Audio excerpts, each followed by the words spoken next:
This screencast is one in the series on reactor calculations, and the title is Kinetics.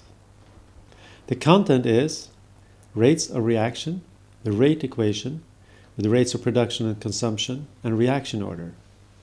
Multiple reactions, that is parallel reactions, sequential reactions, and links to properties such as conversion, yield, and selectivity. And finally, some words about reversible reactions and thermodynamic equilibrium.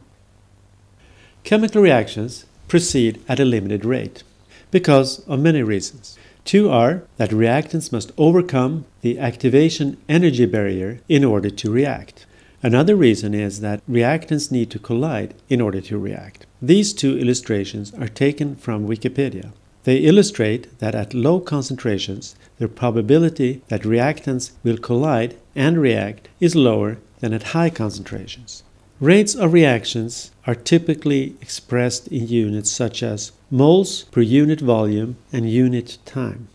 And the volume in question could be just a test tube, a droplet, a cell, but it could also be one basin in a water treatment plant, some part of an oil refinery, or a dedicated chemical reactor in the pharmaceutical industry.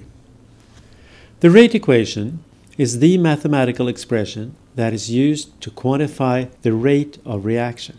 If we have one reaction, A yields C, it proceeds from left to right with a certain rate, and that rate could be expressed as K times C, where R is the rate, typically in moles per cubic meter in second. The concentrations are given in units such as moles per cubic meter, and the rate coefficient, in this case, 1 per second. And you should note that depending on the form of the rate equation, the unit of the rate coefficient will vary accordingly.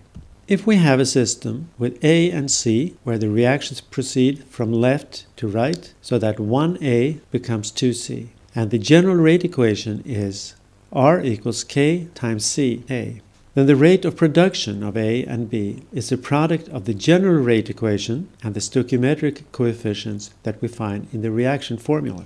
In this case, the general rate equation is R equals K times Ca. But for reactant A, the stoichiometric coefficient is -1 because there's a 1 in front of the A, and it's a minus because A is a reactant. So the rate equation for A is Ra equals minus K times Ca. For the product C, the stoichiometric coefficient is positive because it's a product, and it's 2. So the rate equation for C becomes Rc equals 2 times K times Ca.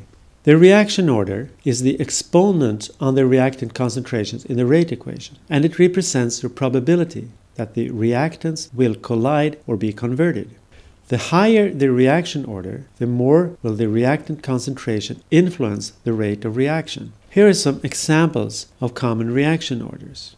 The first line deals with zeroth order reactions. If we have a reaction A is converted to C and the rate equation is R equals K, then the rate of reaction is independent of the concentrations in the system. We call that zeroth order reaction.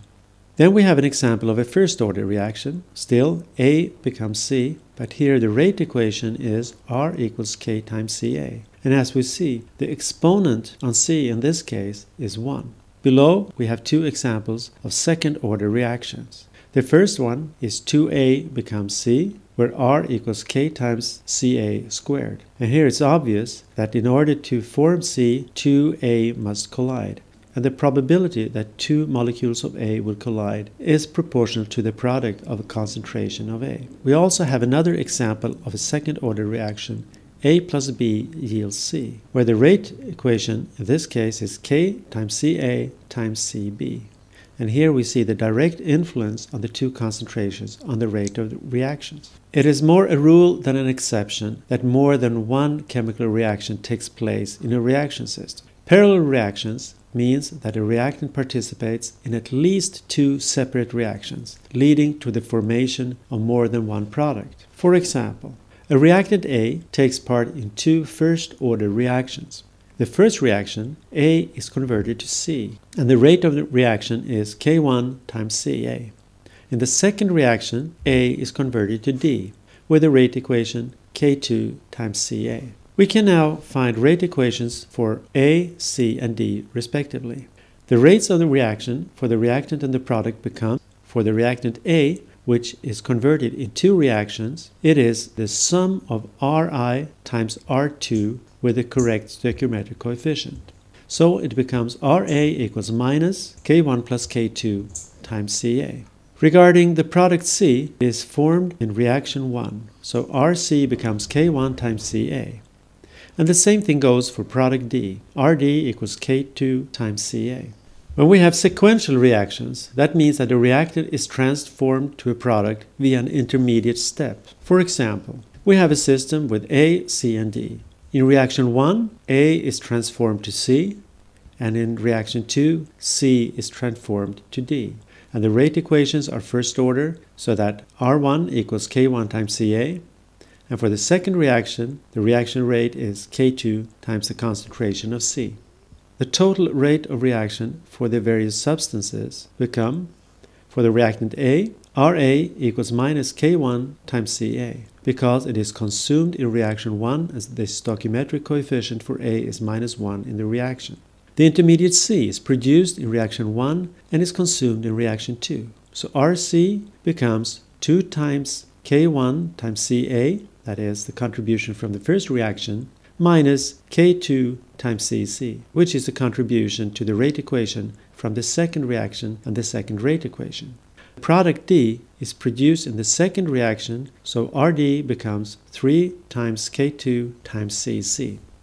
We can also link rates of reactions to various process quantities. If we, for example, have a system where reactant A takes part in two first-order reactions, where reaction 1 is A is turned into the product C, and reaction 2 is A is transformed to the byproduct D, according to two first-order reactions. We can make the following conclusion, that the conversion is related to the sum of R1 and R2, the yield, which links the reactant to the product, relates to R1, while the selectivity, which deals with the production of product as compared to the production of byproduct, relates to the ratio between R1 and R2. That is, the ratio between the rates of the desired reaction to the rate of the undesired reaction. In a reversible reaction, the reaction may proceed both from left to right and from right to left. For example, we can have a first-order reversible reaction where A is transformed to B and B is transformed to A.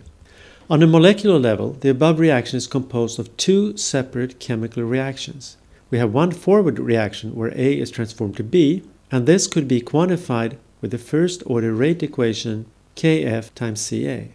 And then we have a backward reaction where B is transformed to A. This could also be quantified with the first-order rate equation Kb times Cb. In that case, and if we have a closed system, thermodynamic chemical equilibrium is a state in which the concentrations of the reactants and products have no net change over time, although the forward and the backward reactions may proceed continuously. So the reaction rates of the forward and backward reactions are not zero, although we do not observe any macroscopic change in concentrations. We can interpret this like this. The forward reaction proceeds at the same rate as the backward reaction. And if we look at the upper line, that means that the forward rate equals the backward rate. And if we insert the rate equations, that means that Kf times Ca equals Kb times Cb. And rearrangement gives that the ratio between Cb and Ca equals the ratio between the Kf and Kb, which equals the thermodynamic equilibrium coefficient K. The conclusion is that the thermodynamic equilibrium constant reflects the relative rates of the forward and the backward reactions. The content of this lecture was rates of reactions, the rate equation with rates of production and consumption and reaction order, multiple reactions with parallel reactions, sequential reactions, and how they link to important process quantities such as conversion, yield, and selectivity. And finally, there were some words on thermodynamic equilibrium in conjunction with reversible reactions.